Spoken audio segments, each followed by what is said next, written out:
Bonjour à tous, c'est Valentin, bienvenue sur Niap, et aujourd'hui, vous l'avez vu dans le titre, nous voilà partis pour un nouvel épisode de ma série de documentaires sur les traces de. Alors pour les non-habitués de la chaîne, il s'agit d'une série de documentaires dans laquelle je me propose de partir à l'aventure dans le monde réel en quête de lieux qui ont été dessinés dans des bandes dessinées.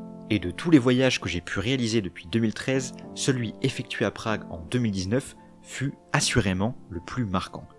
Kafka, écrivain, disait la chose suivante, Prague ne vous lâchera pas. Eh bien, comment lui donner tort alors que la perspective d'y retourner durablement me hante depuis mon retour en France. Cette fois-ci, je suis parti en quête des lieux de la trilogie Jonas Fink de l'auteur italien Vittorio Giardino. Publiée en France entre 1994 et 2018, la BD met en scène l'évolution d'un jeune garçon juif tchécoslovaque dans la Prague des années 1950 à 1990.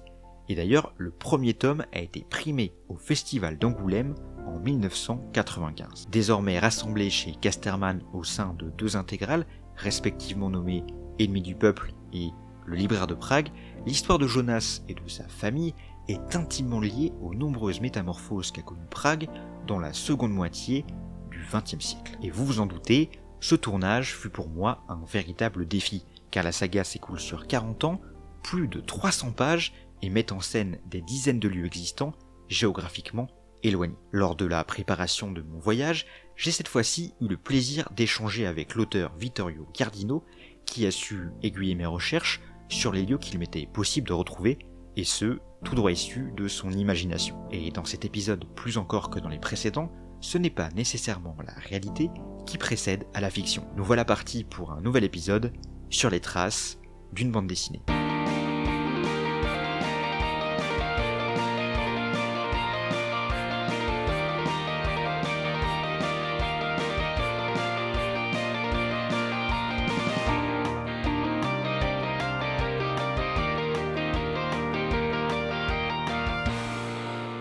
Le premier acte de la BD marque la descente aux enfers de la famille Fink, liée à la prise du pouvoir par les communistes en 1948. Dans le tome 1, le père de Jonas est accusé d'activité contre-révolutionnaire et envoyé en camp de travail forcé. Il risque alors entre 5 ans d'emprisonnement et la peine de mort. De leur côté et par ricochet, Jonas et sa mère sont considérés comme des parias. Ils survivent comme ils peuvent en vendant leurs meubles et en enchaînant les petits boulots précaires. Surveillés par la police d'État, on leur somme d'arrêter de demander des nouvelles du père de Jonas afin de ne pas s'attirer plus d'ennuis qu'ils n'en ont déjà. Les pages finales du tome 1 se déroulent très précisément entre le pont Charles et l'île de Kampa, un quartier que j'aime particulièrement et qui est même surnommé la Petite Venise de Prague de par ses nombreux canaux et son architecture du XVIIe siècle. C'est là qu'un mystérieux étranger donnera rendez-vous à la mère de Jonas en fin de journée. Co-détenu de Monsieur Fink, il lui apprendra finalement la condamnation de son mari à 10 ans de prison. L'île de Kampa restera un lieu central dans la saga et Jonas y retournera s'y promener à plusieurs reprises au fil des tomes.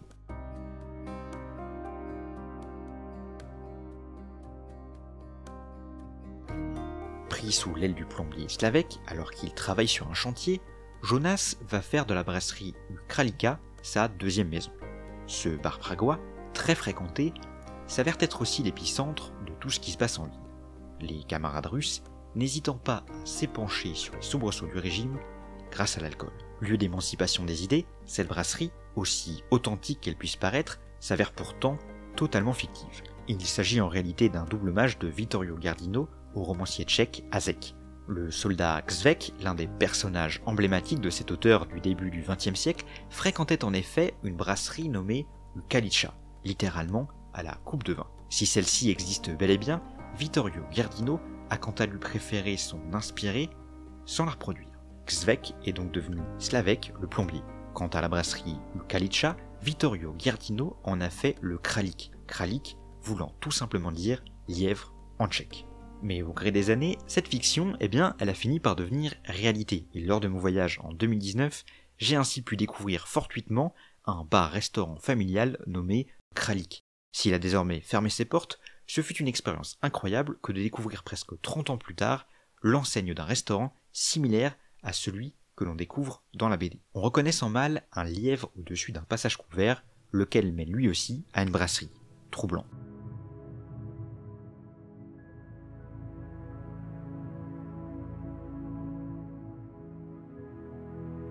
À 18 ans, Jonas se voit proposer un poste de commis au sein de la librairie Pinkel. Le lieu est là encore emblématique puisque Jonas y gravira tous les échelons jusqu'à en prendre la direction quelques années plus tard. Pour dessiner la boutique, Vittorio Cardino s'est inspiré d'une photo prise par ses soins du côté du marché de Prague dans les années 1970. Ce qu'il n'avait en revanche pas prévu, c'est que la projection qu'il fit dans la BD de ce qu'allait devenir la librairie en 1990 s'est avérée exacte. Le lieu accueille désormais une boutique vendant toutes sortes de vêtements colorés et de souvenirs hétéroclites.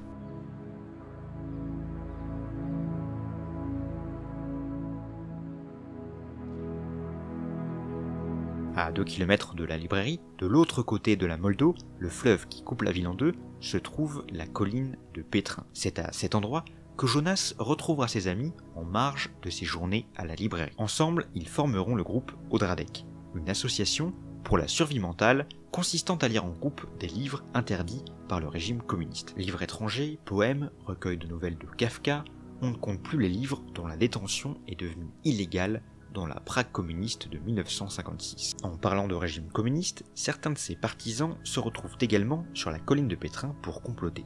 C'est dans le 3e tome de la saga. On reconnaît la colline à la mythique tour d'observation en acier qui la surplombe. Érigée en 1891 sur les plans de l'architecte Vratislav Pasovsky, la tour de Pétrin s'inspire directement d'une autre tour très connue, achevée 2 ans plus tôt, la tour Eiffel. Pour l'anecdote, même si la tour de Pétrin n'est haute que de 60 mètres contre plus de 320 pour la tour parisienne, le sommet des 2 tours est presque de même altitude, 380 mètres pour la tour de Pétrin, 360 pour la tour Eiffel. En cause, la colline qui surélève la tour pragoise.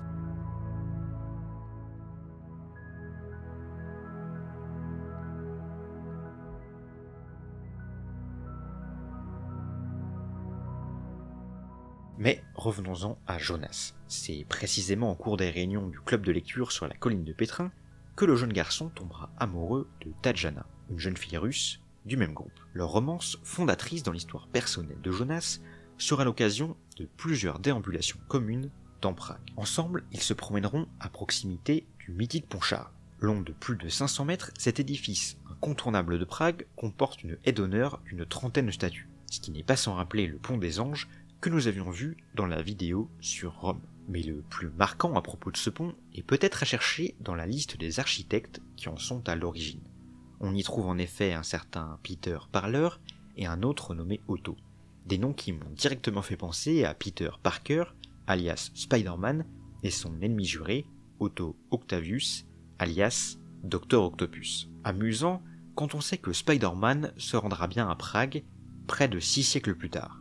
C'était dans le film Far From Home, sorti en 2019. Quoi qu'il en soit, si le pont Charles est aujourd'hui largement touristique, il était déjà trop animé en 1956 pour Tatjana et Jonas. Dans un pays où tout le monde espionnait tout le monde, la fille d'un diplomate russe ne pouvait raisonnablement sortir avec un juif, qui plus est, fils d'un ennemi du peuple. Aussi, lorsque les parents de Tatjana ont appris que leur fille fréquentait Jonas, ils lui ont ordonné de mettre un terme à cette relation. Mais c'était sans compter les nombreux coins dérobés de la ville où le jeune couple pouvait se voir en cachette. Ce fut par exemple le cas dans l'ancien cimetière juif de Prague, dont les 12 000 tombes entremêlées leur permirent de se retrouver en s'affranchissant de toute filature. En 1917, l'agent britannique Victor Sackville avait d'ailleurs utilisé le même stratagème dans la première partie de la BD, Pavel Strania, dans le but, cette fois-ci, de semer le contre-espionnage allemand. Efficace.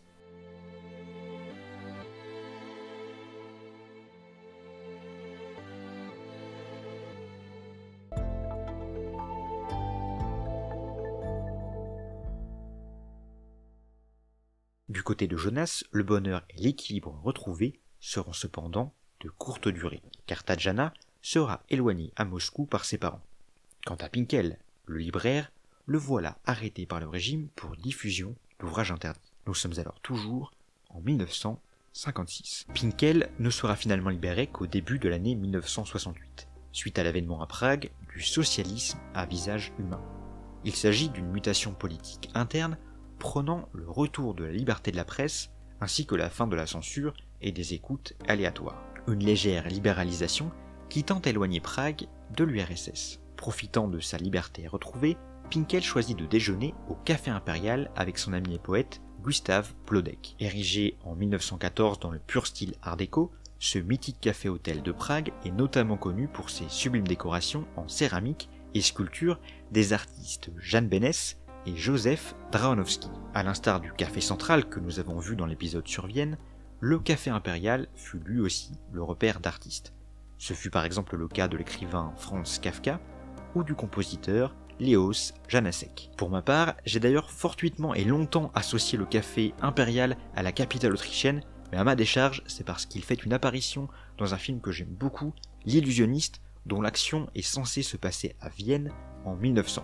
Sauf que du coup, ça a été tourné à Prague, comme quoi, en matière de jeu avec le réel, le cinéma n'a rien à apprendre du 9e art. Quoi qu'il en soit, Pinkel et Blodek n'auraient jamais pu déjeuner au Café Impérial en 1968. Nationalisé en 1948, soit 20 ans plus tôt, l'immeuble fut transformé en syndicat et était donc inaccessible au public à cette période. De son côté, Jonas, désormais âgé de 29 ans, est devenu propriétaire de la librairie. Alors qu'il a depuis refait sa vie, l'annonce du retour de Tatjana à Prague dans le cadre de son travail de journaliste va totalement ébranler son quotidien. La jeune femme est descendue à l'hôtel Odessa. Mais si comme moi vous cherchez cet hôtel dans Prague, il y a de fortes chances que vous ne le trouviez pas. Et pour cause, Vittorio Giardino a mixé deux bâtiments ensemble. L'hôtel Jalta de Vlakavské náměstí et la façade d'une boutique de jouets d'une rue voisine, Na Prikopie.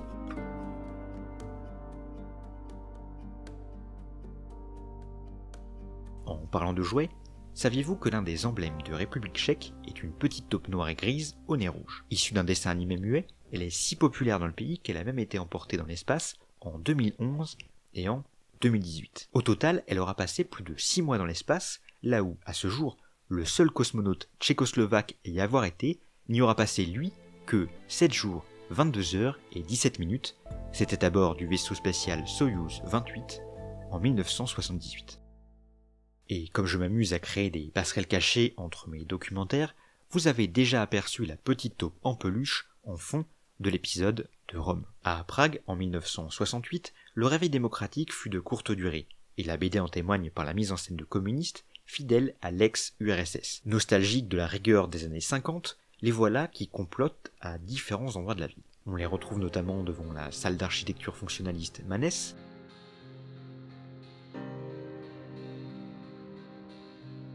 à proximité du quai Naplavka,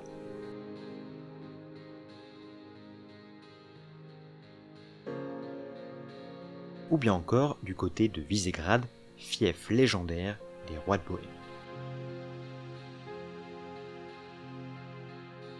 Leur engagement dans l'ombre contribuera à l'entrée dans Prague dans la nuit du 20 au 21 août 1968 des troupes du pacte de Varsovie, alliance militaire de l'Est. Russes, Polonais, Bulgares, Hongrois, tous pénétrèrent dans la ville pour sonner la fin des élans démocratiques.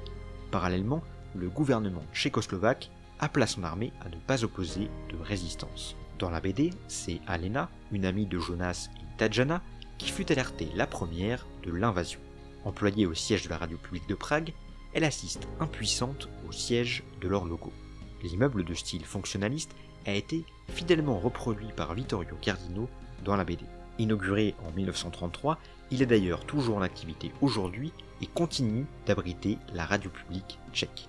Quant à Alena et ses collègues, ils furent temporairement contraints d'émettre depuis une radio clandestine afin de continuer de s'exprimer librement. Face au retour des arrestations arbitraires et au musellement de l'opinion, il n'y a dès lors plus qu'une seule option pour Jonas, la fuite. Mais avant de quitter le pays, il repassera à la hâte à son domicile afin de faire ses valises. Sa maison est directement inspirée d'un bâtiment de la rue Konevova. On y reconnaît l'enduit jaune caractéristique et les 2 œils de bœuf ornementaux. Pour autant, cet édifice n'a rien d'un symbole historique particulier, et il est très facile de passer à côté sans même le voir.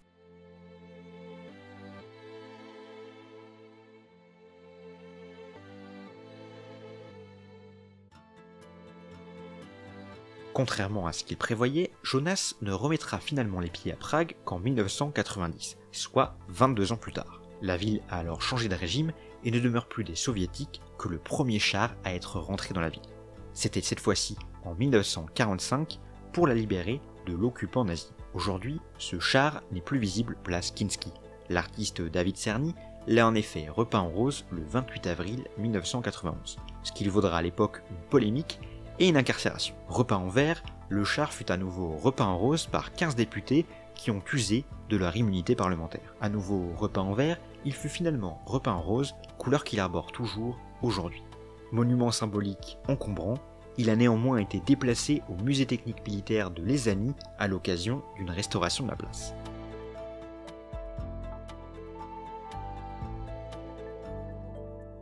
Cela dit, à Prague, vous pouvez toujours découvrir les œuvres surréalistes de David Cerny qui créent de superbes parallèles entre le réel et l'imaginaire. On peut ainsi citer les bébés sans visage de la tour radio de Žižkov ou du Kampa, ou bien encore la tête de Kafka.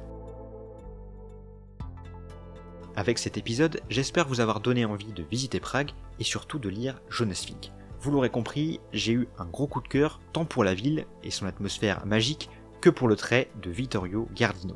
Et si visiter une ville par le prisme d'une BD est toujours une expérience unique, le choix de cette œuvre en particulier m'a vraiment permis de rendre Prague étonnamment familière. J'espère que cet épisode vous aura autant plu que je m'aurais pris à le réaliser et vous dis à bientôt pour de nouveaux voyages avec de nouvelles thématiques et dans une nouvelle formule.